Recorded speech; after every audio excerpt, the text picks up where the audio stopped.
All right, hey guys, hey, here we are again. Our little UFC 246 kind of wrap up dealy on the show.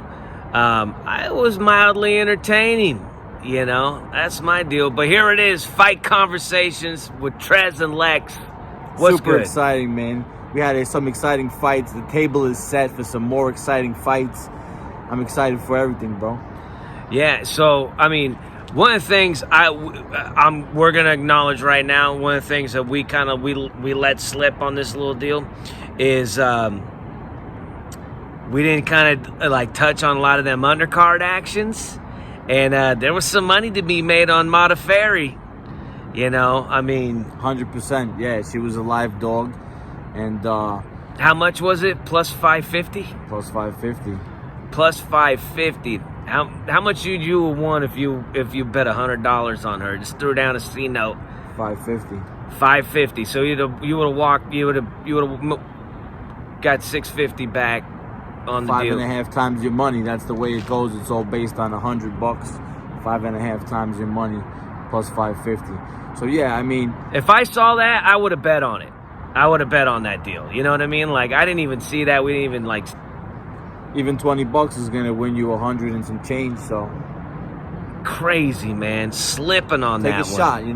That's the fun part about the fights. You never know what's gonna happen. It's hard to lay the big money on it, but to win with Conor, that was what you had to do. You had to lay 330 to make 100 because he was the favorite at minus 330 or 340 or whatever you ended up getting it in at.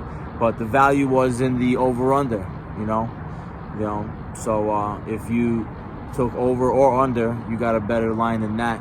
It's just a matter of picking the right side.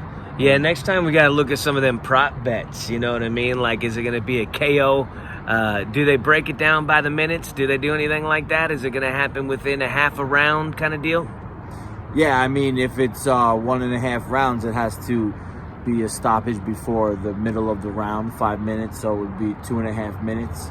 So Conor, the under had until the second round and at the 2.5 minute mark, but he got him out of there in 40 seconds. It was a crazy performance by him in terms of being super accurate. 19 out of 20 shots. The only one he missed was that first left that he threw.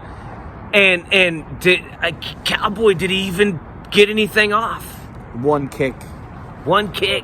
Okay, here's the deal. The internet is buzzing. You got a lot of normies throwing it out there. And I don't think so. I don't think it was fake or fixed. I don't think so. I don't either. I just think, I got to be honest, our boy Cowboy, he's weathered. I think he's a little long in the tooth with that stuff. You've seen how he's reacting to punches. He's gets touched up easy. His face reacts like a face that's been through some damage recently. It instantly swells up. So those shoulder strikes, yeah, Conor had some good technique. It was good, but as much as it dazed him out of there when he's supposed to be in fight mode, I think the moment got a little bit too big for him also. He looked a little bit deer in headlights. It kind of happened to him instead of him happening it to it. I watched Conor versus Khabib. Completely different composure on Khabib. It was a completely different animal, Conor, out there. So I definitely recommend, after seeing this fight, you go back and watch that last fight of Conor with Khabib. We posted it on Fight Conversations. Realistically, that's the next fight for Conor. So, if you want to see what it's going to be, that's what it is. You think Conor's going to get away with throwing that first left that he threw against Khabib? No, he can't do that.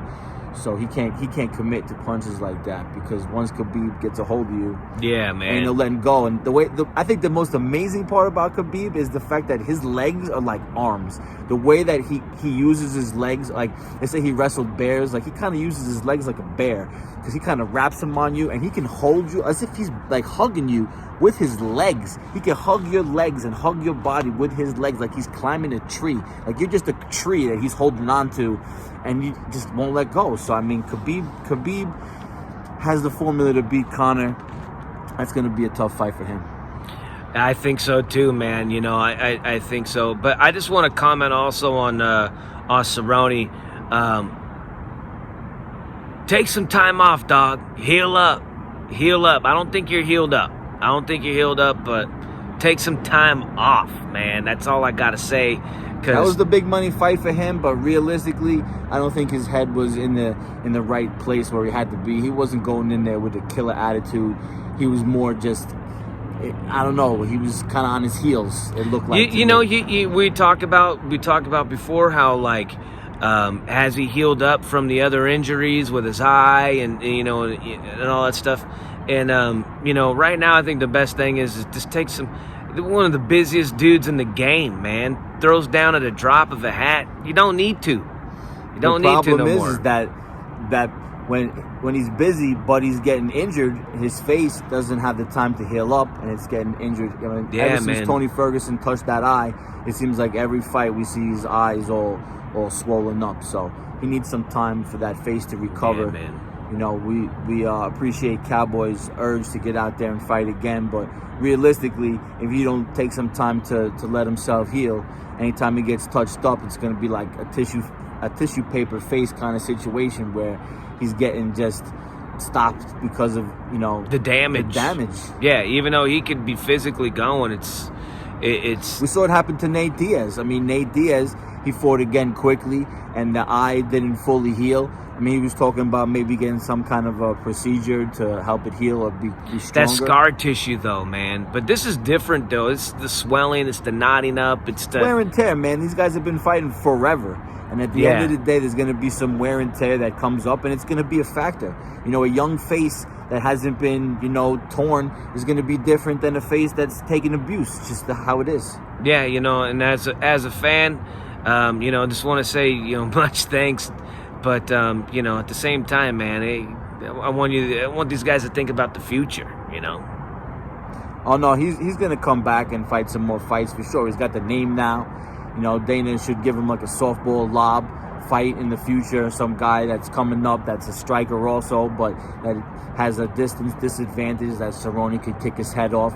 I mean, he's gonna get a redemption fight for sure. But take your time, take a year off to recover before you come back for that fight. Come back and kick somebody's head off in a year. Bam. Fans, guys, fight conversations.